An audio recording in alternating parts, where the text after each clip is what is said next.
Pikiran gak bisa diam, susah tidur karena overthinking? Video ini untuk kamu.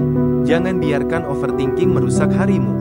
Yuk pelajari caranya lepas dari beban pikiran dan mulai hidup lebih damai, fokus, dan bahagia. Pernah merasa capek, padahal kamu gak ngapa-ngapain? Bisa jadi karena kamu terlalu banyak berpikir.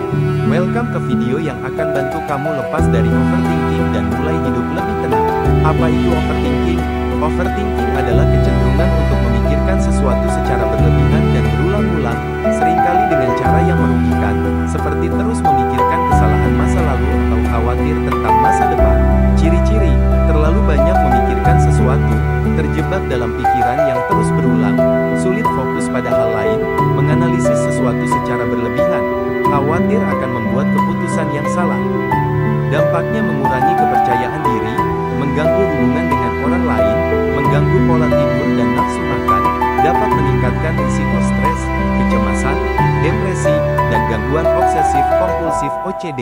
Apa kita sering overthinking? 1. Trauma masa lalu. Trauma masa lalu adalah pengalaman emosional yang sulit dilepaskan, dan dapat disebabkan oleh peristiwa yang tidak menyenangkan. Trauma masa lalu dapat berdampak pada kesehatan mental dan fisik. 2. Perfeksionisme. Perfeksionisme adalah kecenderungan untuk mengejar kesempurnaan dan menetapkan standar yang sangat tinggi, baik untuk diri sendiri maupun orang lain, yang seringkali disertai dengan evaluasi diri yang kritis dan ketakutan akan kegagalan. 3. Ketakutan akan penilaian orang lain. 4. Terlalu fokus pada hal yang belum tentu terjadi.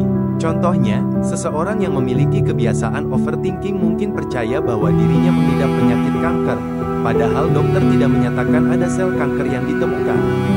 Bagaimana pola overthinking terbentuk? 1. Penjelasan sederhana tentang loop pikiran. Seperti yang tersirat dalam namanya, loop pikiran adalah pengalaman saat seseorang merasa terjebak dalam serangkaian pikiran. Seseorang juga dapat mengalami perasaan terjebak dalam suatu tindakan, atau bahkan emosi. Ketika seseorang mengalami lingkaran pikiran, mereka sering merasa bahwa apapun yang terjadi saat itu terulang kembali, seperti lingkaran siklus. Telah dilaporkan bahwa siklus seperti itu berlangsung antara 5 detik hingga 2 menit. Namun, setiap orang memiliki pengalamannya sendiri. Faktanya, orang-orang telah melaporkan telah terjebak dalam lingkaran pikiran selama beberapa jam. 2. Contoh skenario nyata. Sesederhana ketika kita bertemu dengan seseorang dan orang tersebut tidak bersikap seperti biasanya, lantas yang ada dalam pikiran adalah, jangan-jangan aku telah melakukan suatu kesalahan kepada dirinya sehingga dia bersikap tidak seperti biasanya. Kasus lainnya adalah terkait dengan penilaian dan ekspektasi orang lain. Kalau sikap atau pekerjaan saya seperti ini, nanti saya dikira sombong, tidak baik, atau mengecewakan mereka. Kalau saya tidak bisa membantu dia, nanti saya dikira jahat atau tidak mau bagi-bagi ilmu. Hingga hampir sulit untuk mengatakan tidak, dan berusaha untuk menjadi orang yang selalu baik di mata orang lain. 3. Kenapa pikiran sulit berhenti? Kemungkinan di mana jika seseorang mengalaminya akan menimbulkan gangguan suasana hati, kemampuan berpikir, serta kendali emosi yang apabila tidak segera ditangani akan menyebabkan terganggunya produktivitas dalam pekerjaan. Gangguan mental yang kamu alami kemungkinan mengarah ke gangguan kecemas di mana ditandai oleh rasa cemas yang berlebihan secara konstan dan sulit untuk dikendalikan. Teknik keluar dari overthinking.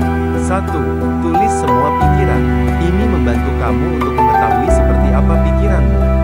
2. Batasi waktu overthinking. Mungkin ini susah untuk dilakukan di awal, tapi kita perlu untuk mengatur pikiran kita. 3. Latihan pernapasan 4-7-8. 4. Jalan kaki tanpa HP. Di jalan kita akan menemukan hal-hal lain yang dapat menghilangkan pikiran yang berlebih. 5. Fokus pada hal yang bisa dikontrol. Hal ini akan membuat kita merasa lebih nyaman bagi pikiran. 6. Praktek mindfulness. 7. Dengarkan musik rileks. Dengan mendengarkan musik rileks tubuh dan otak kita terangsang untuk merasa lebih tenang. 8. Latihan, let go, visualisasi melepaskan. 9. Meditasi singkat. 10. Mengucapkan afirmasi positif. Afirmasi harian untuk hidup lebih tenang. Aku melepaskan hal yang tidak bisa aku kontrol. Aku layak hidup dengan damai. Pikiranku tenang, hatiku ringan. Ingat, pikiranmu bisa jadi sahabatmu. Kamu hanya perlu belajar memeluknya, bukan melawannya. Kalau kamu merasa video ini bermanfaat, jangan lupa share ke temanmu yang juga butuh ketenangan. Terapkan dan rasakan sendiri perbedaannya. Jangan lupa like, share, dan subscribe agar tidak ketinggalan konten inspiratif.